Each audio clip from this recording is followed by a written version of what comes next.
17 வயது மகளுக்கு திருமணம் செய்து வைத்ததால் குழந்தை திருமண தடை சட்டத்தின் கீழ் வழக்கு பதிவு செய்யப்பட்டதால் கிருஷ்ணகிரி மாவட்டம் பர்கூர் அடுத்த ஜெகதேவி பகுதியைச் சேர்ந்த குமார் மற்றும் அவரது மனைவி கவிதா ஆகியோர் ரயில் முன் பாய்ந்து தற்கொலை செய்து கொண்டனர். சென்னை உயர்நீதிமன்றத்தில் முன்ஜாமீன் வாங்க செல்வதாக கூறி சென்ற இருவரும் திருப்பத்தூர் அருகே பள்ளிப்பட்டு ஊராட்சி வழியே செல்லும் ரயில் முன்பு குதித்து உயிரிழந்தனர்.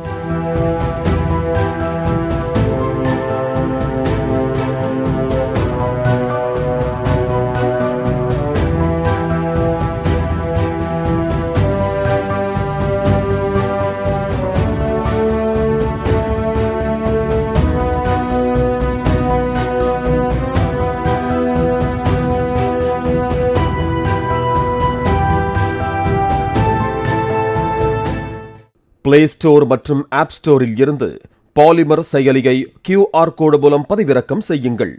செய்திகளை உடனுக்குடன் பெறுங்கள்.